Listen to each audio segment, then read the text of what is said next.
Bonjour et bienvenue dans ce nouvel épisode du Choucroute Garage. Aujourd'hui, nous allons parler d'un problème que rencontre ma Tesla Model S. Si ce n'est pas plaisant, cela va toutefois me permettre de vous faire un épisode sur le diagnostic automobile et de vous aider à comprendre pourquoi, dans certains cas, il n'est pas si simple de réparer une voiture.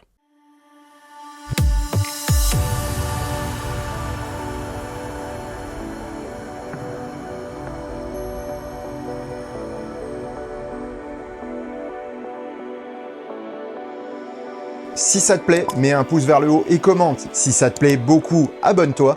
Et si ça te plaît vraiment beaucoup, dis-le partout.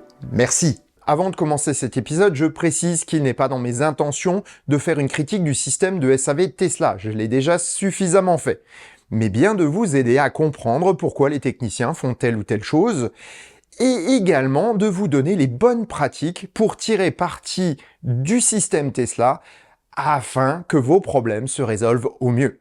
Pourtant, je vous cache pas que, comme à chaque petit ou gros souci sur l'une de mes voitures, ça me prend généralement la tête. C'est quelque chose que j'aime vraiment pas du tout. Et donc, j'ai hâte de pouvoir mettre ce souci dans la case résolue de mon cerveau. Donc le ton de cette vidéo risque par contre d'être parfois un peu affecté, je l'avoue, et veuillez m'excuser par avance si c'est le cas. Commençons maintenant avec la description de mon problème. Tout a commencé lors de mon retour de vacances en septembre. Grosse chaleur et grand soleil ont bien chauffé la voiture. Nous verrons plus loin que ça a de l'importance. La veille du départ, deux événements sont intervenus. Premièrement, la voiture a fait une mise à jour. Et deuxièmement, la pile de ma clé a donné des signes de faiblesse. Au moment du départ, j'ai préconditionné mon auto comme d'habitude. Au bout de quelques kilomètres, je voulais donc remonter un peu la température à bord et j'ai l'habitude pour cela d'utiliser la molette au volant. Et là, rien. Ça ne fonctionnait plus. Arrêt sur le bas-côté de rigueur et test des commandes. Aucune des commandes au volant, molette, bouton et klaxon ne fonctionnait plus. Ce jour-là, nous avons décidé de continuer notre route. De toute façon, il n'y avait pas le choix. Arrivé au premier superchargeur, un V4 tout neuf, j'ai décidé de commencer par charger, puis d'aller acheter de nouvelles piles pour les clés, et enfin de faire un reboot de l'ordinateur. Et là, autre mauvaise surprise, la voiture refuse de charger. Je change 2 fois de borne pour finalement en avoir une qui fonctionne. Étrange, d'autant plus que l'affichage sur l'écran de la voiture n'indique aucun dysfonctionnement sur ce superchargeur tout neuf. Je vais donc acheter mes piles et en revenant, je vois une Model 3 qui se gare sur la borne qui n'avait pas fonctionné pour moi. Je la laisse se brancher et j'attends de voir ce qui se passe. Et en jetant un coup d'œil sur l'écran de la Model 3 de loin, je constate qu'elle charge bien. Donc là, forcément, on fait un peu l'amalgame de tout et on se dit « mais qu'est-ce qui se passe ?» Et finalement, si la dernière mise à jour ne s'était pas tout à fait bien passée. Donc je me pose quand même beaucoup de questions. Sur le trajet jusqu'à l'étape, je n'ai eu aucun souci. La voiture charge et l'alerte de pile clé faible n'apparaît plus puisque j'ai changé les 2 piles de nos clés. Par contre, toujours pas de commande au volant. Je décide donc de faire une mise hors tension de la voiture puisque les molettes ne fonctionnent plus.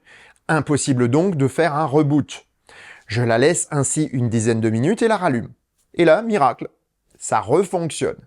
J'en profite pour rebooter l'ordinateur et retourner à l'hôtel. Le lendemain matin, tout fonctionne jusqu'à ce que le soleil pointe à nouveau le bout de son nez. Je perds de nouveau les commandes au volant et le klaxon. À ce moment-là, je récapitule dans ma tête les problèmes similaires auxquels j'ai déjà eu affaire, et je me souviens d'un souci sur ma vieille Cadillac. Lorsque je réglais la profondeur du volant dans certaines positions, le klaxon ne fonctionnait plus. Les boutons étaient sur les branches du volant. Je me suis donc dit que c'était possible que ce soit similaire, et que cela pourrait être un faux contact au niveau du contacteur tournant. Je tente de régler le volant de ma Tesla, et bingo! Ça remarche! Mais seulement pendant 1 seconde. Je décide donc de prendre contact avec Tesla via l'application pour demander une intervention. J'avais déjà ma petite idée sur le problème, mais sans certitude. Le devis arrive et me confirme qu'ils envisagent le changement du contacteur tournant comme je le suspectais. Pourtant, dans les jours qui suivent, tout est revenu à la normale. Commande et klaxon sont de nouveau fonctionnels, même sous le soleil. Allez, j'annule mon rendez-vous, on verra bien. Mais bon, vous vous en doutez que c'était pas fini, parce que sinon il y aurait peut-être pas d'épisode. Quelques jours avant de partir chez Revolt, ça recommence. Bon, pas le temps de prendre rendez-vous, un programme hyper chargé et pas mal de soucis m'ont fait retarder l'intervention. Je me retrouve donc à reprendre un rendez-vous début novembre, à savoir le lundi 6. On va maintenant faire un bond dans le temps dans la voiture lors de mon trajet vers chez Tesla. Voilà, donc aujourd'hui, je retourne chez Tesla Strasbourg. J'ai donc pris rendez-vous sur l'application et j'ai eu un premier devis à 312 € pour le Diag. Ça fait déjà super mal d'avoir 312 balles de Diag. Surtout qu'on me dit c'est du Diag à distance. La deuxième chose, ma foi, c'est que là, je viens d'avoir un deuxième devis samedi qui mentionne le remplacement de la pièce, etc. Donc la pièce vaut 300 € hors taxe, donc 360 TTC, ce qui me paraît cher, mais en même temps, c'est pas, à mon avis, un contacteur tournant à l'ancienne. Donc le truc vraiment où il y a des fils encore dedans qui s'enroulent, qui s'entortillent, ou alors des contacts tournants qui frottent. Je suis pas sûr qu'on en soit encore là chez Tesla parce que la voiture est en multiplexée. Donc allez, je suis un peu allé voir les tarifs de ce genre de pièces à la casse et on trouve des pièces à entre 100 et 180 €. Donc, à mon avis, le prix est plutôt justifié. En revanche, entre le Diag, enfin deux Diag, et la main-d'œuvre, je me retrouve avec une facture qui excède les 750 €. Je ne vais pas me prononcer tout de suite, je vais attendre de voir, et je ne vais pas pleurer avant d'avoir mal. Donc, je vais attendre de voir ce que Tesla va me facturer tout à l'heure quand je récupère ma voiture. Deuxième chose, il y a eu un petit changement dans le système de dépose du véhicule et ça me satisfait déjà beaucoup mieux. La dernière fois que j'étais passé pour remplacer ma trappe de recharge, j'avais été obligé de laisser la clé dans la voiture, dans le frunk. Mais comme la clé était détectée, eh bien, ma foi, la voiture s'ouvrait que je sois présent ou pas, et pour n'importe qui. Et donc, je trouvais pas ça acceptable. Là, Tesla m'a dit non, il n'y a pas besoin de laisser la clé. Et ça me paraît beaucoup plus logique. Par exemple, lorsque j'avais été à Stuttgart, il y a quand même déjà pas mal de temps, c'était en 2020 si je me souviens bien, eh bien, quand j'avais été à Stuttgart, le service center m'avait demandé de garder la clé. Et qu'ils m'ont dit qu'ils n'en avaient pas besoin, qu'ils avaient la possibilité directement avec l'application Tesla, une fois qu'elle était en service, ils pouvaient ouvrir la voiture et la démarrer sans avoir besoin de la clé, puisqu'ils avaient accès au système de la voiture. Ok, donc là, c'est déjà un peu plus rassurant. Du coup, ma voiture est sécurisée quand je vais la déposer. J'ai le petit salon de repos à côté. On va attendre, on verra bien.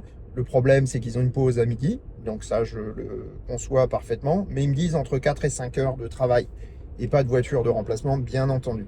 Alors, en l'occurrence, moi, j'ai rendez-vous à 11 heures. Je mangerai quand je rentrerai. Il sera peut-être 14 ou 15 heures, mais c'est pas grave. J'ai donc patienté et à 15h10, un message du service technique arrive. Le technicien a demandé à me voir pour discuter de l'intervention. Aïe. Étrange, hein? Alors que tout se passe par message en général, j'avoue que j'étais un peu inquiet.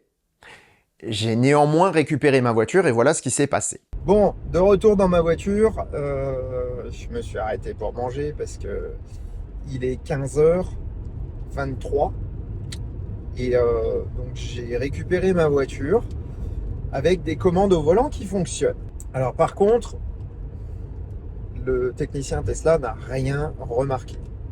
C'est-à-dire que la voiture, donc quand je lui ai déposé, les commandes au volant ne fonctionnaient pas. Et il a tout d'abord laissé la voiture en hors secteur, hein, donc laissé les condensateurs se vider, etc. Pendant l'heure de midi, dans le but de voir si c'était pas un problème logiciel, parce que il y a effectivement, il y avait beaucoup d'erreurs autopilote, donc il s'est dit que c'était peut-être logiciel. Et effectivement, quand j'ai récupéré ma voiture, ça fonctionnait. Ce qui fait que j'ai payé 60 balles pour l'intervention et c'est tout. Et puis surtout qu'il ne voyait pas l'intérêt de changer la pièce, puisque le système refonctionnait. D'après la facture, j'ai également une remise à jour du firmware. Donc je pense qu'ils ont quand même fait une petite mise à jour. Mais c'est quand même assez étonnant parce que quand j'ai récupéré la voiture, ça fonctionnait. Je me suis arrêté chercher quelque chose à manger. Et quand j'ai repris la voiture, ça ne fonctionnait nouveau plus pendant un certain temps. Et la fois suivante, donc je suis allé, j'ai mangé au superchargeur parce que je me suis dit je vais joindre l'utile à l'agréable. Donc j'ai branché la voiture sur le superchargeur, tranquille, et puis j'ai mangé. Et puis en sortant du repas, j'ai quand même réessayé et puis ça fonctionnait de nouveau. Et là, ça fonctionne. Donc il y a quand même quelque chose qui va pas. Mais alors, j'ai exprès monté la température dans la voiture pour voir si c'est ça. Mais en tout cas, ma foi, je suis un petit peu dans l'expectative parce que je suis pas sûr que le système fonctionne de manière optimale et je pense justement qu'il ne fonctionne pas de manière optimale et qu'il y a quand même autre chose. Tesla a été clean sur ce coup-là parce que ils auraient très bien pu me changer la pièce en me disant voilà, c'est réglé, ça marche. Ou alors ils auraient pu démonter puis regarder que les contacts soient bien en place, etc. Mais au niveau logiciel, il n'y avait rien. Donc moi je suis plutôt dubitatif. C'est la première fois que je ressors de chez Tesla avec un problème qui n'est pas réglé. Pour moi, il n'est pas réglé. J'avais raison d'être dubitatif puisqu'à la fin du trajet du retour, mes commandes au volant ne fonctionnaient de nouveau plus. Voilà où j'en étais après le premier rendez-vous. Mes sentiments étaient entre frustration et énervement. Toutefois, je ne peux rien reprocher à Tesla, en tout cas sur la gestion technique du problème, et je ne peux m'en prendre qu'à moi-même d'une certaine manière. Je vous explique. Lorsque j'ai fait ma demande chez Tesla par l'application, j'ai eu la flemme de tout écrire. J'ai indiqué mon souci, mais sans toutes les circonstances. À ma décharge, j'ai encore l'habitude d'expliquer de vive voix mon souci à la réception du véhicule dans un garage traditionnel. C'est clairement un manque dans un cas comme celui-ci, pour une panne intermittente. Mais j'aurais dû être un peu plus explicite. L'échange que j'ai eu avec le technicien en fin de rendez-vous m'a d'ailleurs éclairé sur certains points et je pense qu'il m'a donné des indices intéressants pour résoudre mon souci. Comme un petit dessin vaut mieux qu'un long discours, voyons comment on fait un diagnostic dans le cas de la pire panne qu'on rencontre, la panne intermittente. En premier lieu, il faut en détailler les symptômes. C'est avec cette seule information de ma part que le technicien a travaillé. Il fallait donc que le technicien en sache un peu plus. Il a interrogé la voiture à distance, puisque c'est possible chez Tesla. Et l'auto renvoie une information que tout est normal. Aïe, pas cool. Dans ces cas-là, une réponse où tout va bien, c'est pas une bonne nouvelle pour un technicien. Il faut donc un rendez-vous physique pour voir ce qui se passe sur l'auto elle-même. Le technicien constate le défaut et refait un diagnostic informatique. Diagnostic tout aussi négatif que le premier. Rien d'anormal au niveau logiciel. En revanche, la mémoire d'erreur de la voiture était saturée d'erreurs autopilote. Ces erreurs n'affectent pas le fonctionnement de l'auto, mais bon, dans le doute, elles sont purgées par acquis de conscience. J'en reparlerai d'ailleurs bientôt de ces erreurs car je sais d'où elles viennent. Il s'agit de l'éblouissement des caméras latérales par une lumière rasante. J'ai une petite idée d'une solution que je veux tester, donc abonnez-vous si le sujet vous intéresse, il y aura une vidéo dessus. Pour mon souci actuel, le technicien prend donc la décision logique de creuser tout de même la piste logicielle, car c'est la moins coûteuse pour le client.